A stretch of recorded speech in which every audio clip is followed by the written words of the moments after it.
stand up for yourself, stand up for the people around you. If you see someone who's being mistreated or whatever, stand up for them. But again, like, stand up for yourself.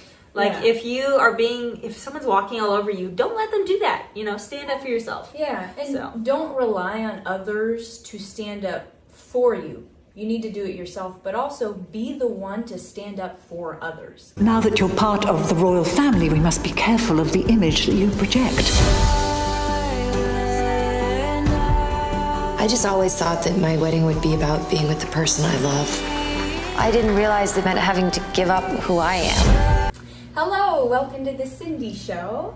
Today we're reviewing the 2018 A Christmas Prince, The Royal Wedding. And if you want to see what we rated this movie compared to all the other 35 Cinderella movies we've reviewed, skip to the end. That's where we have all the ratings. So this movie, it's a Netflix holiday romance it's the second of 3 A Christmas Prince movies. About Amber, who's a commoner, she's American, and Prince Richard, who is the king of Aldovia. They're engaged, so it starts where A Christmas Prince, the 2017 one, left off. So they're engaged. Amber goes to Aldovia for Christmas with her dad, and they're starting the wedding planning for the wedding that will be on Christmas Eve. And a wedding planner is hired, and it is kind of a wreck. The wedding planner doesn't give Amber any say in the wedding. They want a very traditional wedding, and Amber does not. And in the meantime, Prince Richard is kind of trying to investigate this economic issue where a lot of money is going missing, and they don't know why. So it's kind of cool because this Cinderella movie, it starts where Amber and Prince Richard are already in love, where a lot of Cinderella movies that we've seen is all about them falling in love. And that's what the first one was about.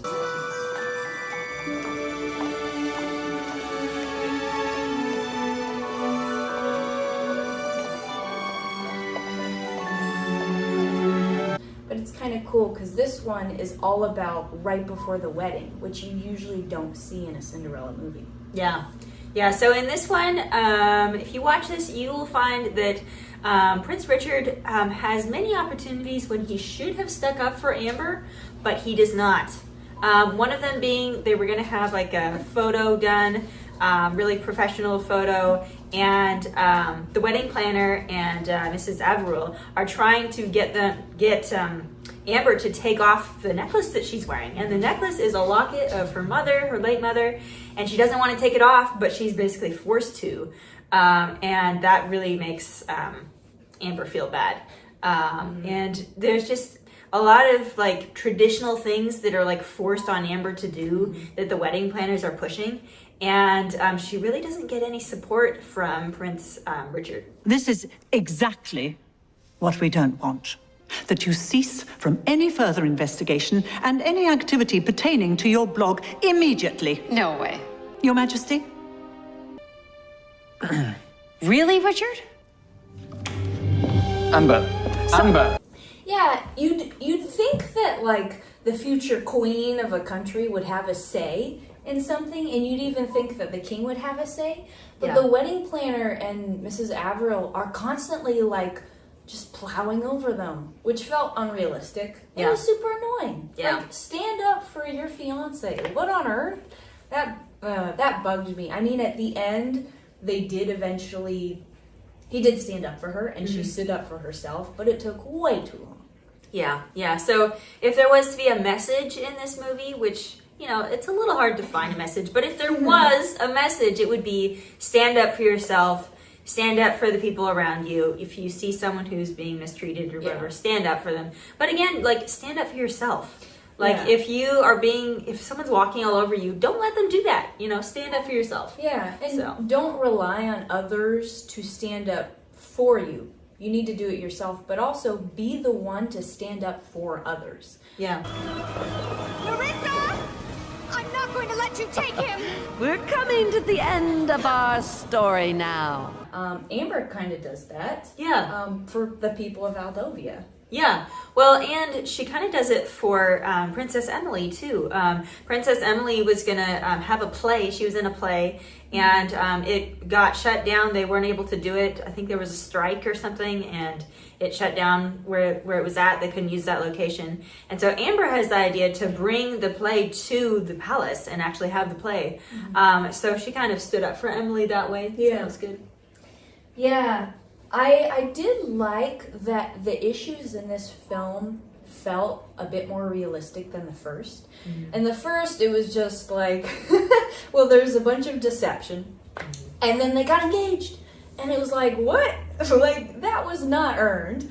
I mean, their first kiss was completely not earned and a complete surprise. This one, I liked that there was a bunch of issues kind of between Amber and Prince Richard and issues with the new life that she was about to have. It felt more realistic. Yeah.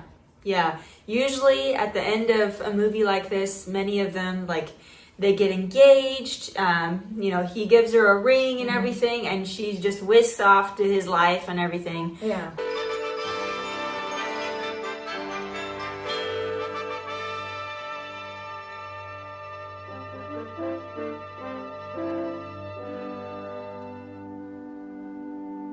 But it really showed what happens after. So this movie, I think Rosie alluded to a little bit at the beginning, that this movie focuses on what happens after the engagement when they're planning the wedding. And that's actually kind of rare. Yeah. We've reviewed a lot of movies where it's just the focus is on the romance and the story and how they fall in love. But this is after. Yeah. There was a movie that you mentioned. Yes, the 2014 A Royal Christmas with Lacey Chabert. That one was just like this one, where they've already fallen in love, and the movie focuses on them being in love, but also how their two different lives can... if they mesh. Yeah, if they mesh, and all those issues. Which I like, because too many romance movies and Cinderella movies are all about how once you fall in love, life is perfect. Like, that's the end goal, to fall in love. And once you've reached that, you've reached the pinnacle. But that's not life. Yeah. Like, the issues don't stop once you've found someone that you're in love with and you get married.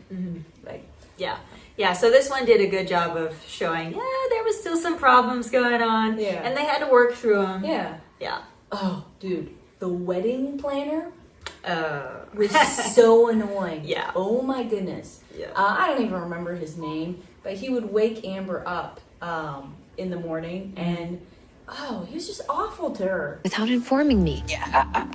Stop your chattering. It will disrupt the makeup.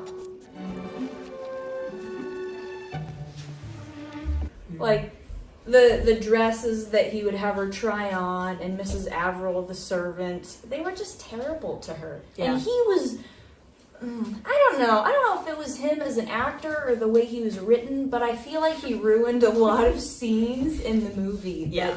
That I don't know. Him especially kind of made the movie go down for me. Yeah. I didn't particularly enjoy this one. There are parts I did enjoy. I loved the wedding. Yeah. It gave me a very Sound of Music kind of like beautiful. They did a good job with that. Yeah. King Richard, you may kiss your bride. Queen Amber of Aldovia.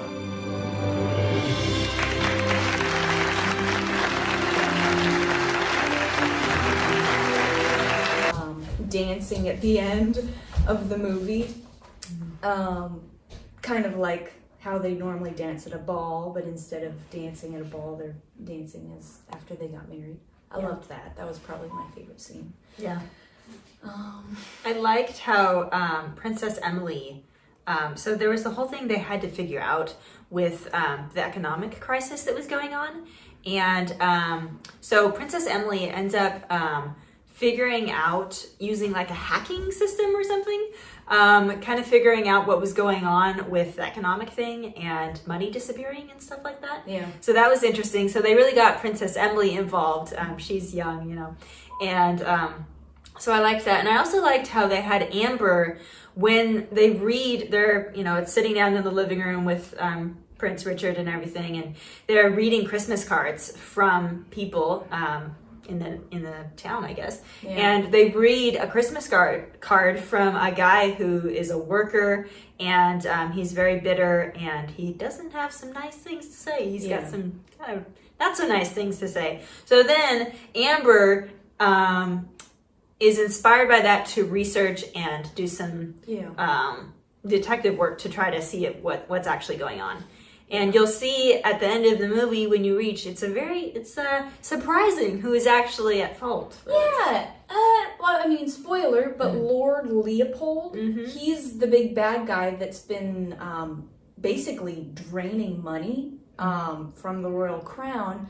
But it's like the movie threw in a bad guy that they didn't need to throw in. Yeah. Well, and I didn't see it. I mean, usually they don't want you to see it coming, but I didn't see it coming. And Simon from the previous movie, from the first one, he was the bad guy in that one, and they have him come again, and so it's kind of assumed that like he's gonna be the bad guy because he was before, but they're actually trying to have him turn over a new leaf, but you don't know that until the end.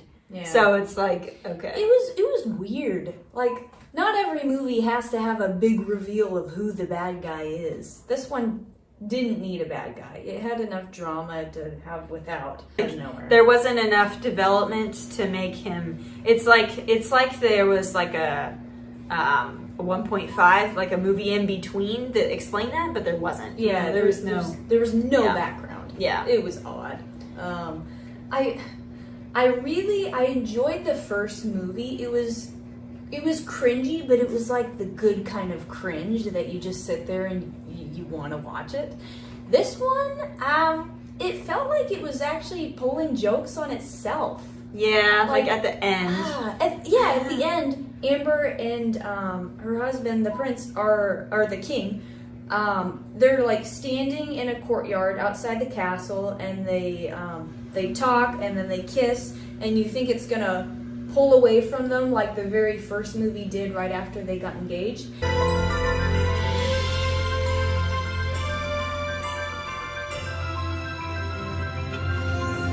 And then all the wedding guests like come out and they're like dancing and doing a conga line, and it was annoying. Yeah.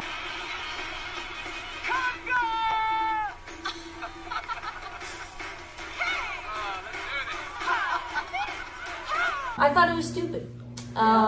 So for those reasons and some others, we've rated this lower than the first one. The first one we gave a 7. A 7. Yeah. So we're actually giving this one a 4. Yep. So we're demoting this one quite a bit.